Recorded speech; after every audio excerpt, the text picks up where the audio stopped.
Hello YouTube, Sam here from youtube.com/onlivegamer for the new Boston. And in this tutorial we're going to be talking about infinite loops.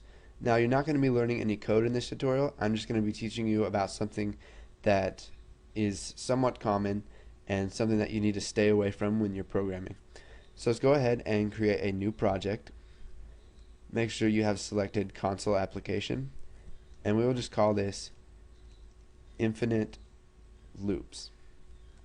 Now we will go ahead and click OK. Now let's zoom in some here.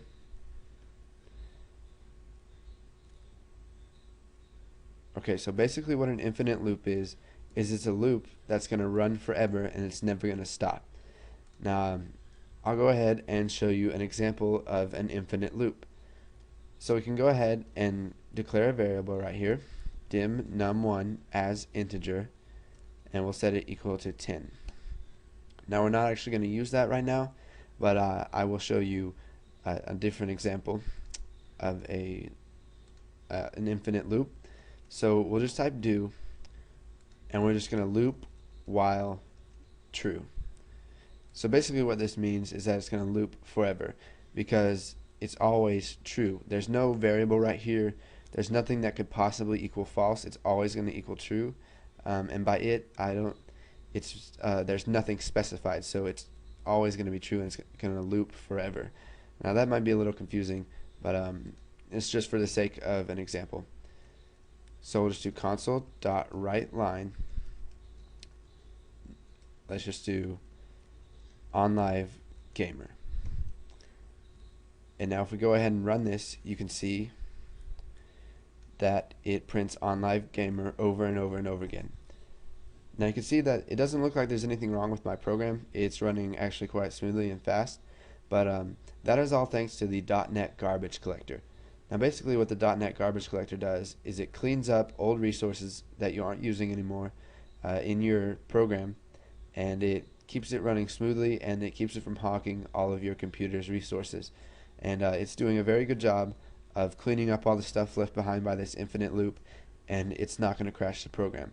But in languages, for example, like Java, if you create an infinite loop, it's just going to go ahead and crash your program almost instantly. Now let's go ahead and close out of this, and I'll show you a more real-life example of something that you might run into when you're programming. So we'll just go ahead and loop while num1 is greater than 5. Let's go ahead and take out this comment right here so that num1 is actually declared. And if we go ahead and run this, you can see that it loops forever because num1 is always going to be greater than 5 because we didn't increment num1 during the iterations of the do while loop. So you can see it's just going to run forever and ever and ever, and it's not going to stop.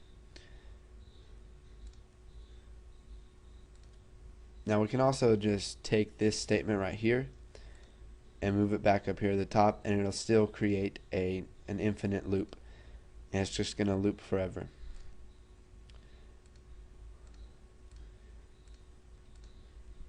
So thanks for watching, guys. You didn't learn very much programming in this tutorial, actually none at all, but this was something that I really wanted to cover in a video, and it's something that you'll probably run into quite often, and you probably already have and you didn't know what was going on. So go ahead and move on to the next tutorial, and thanks for watching.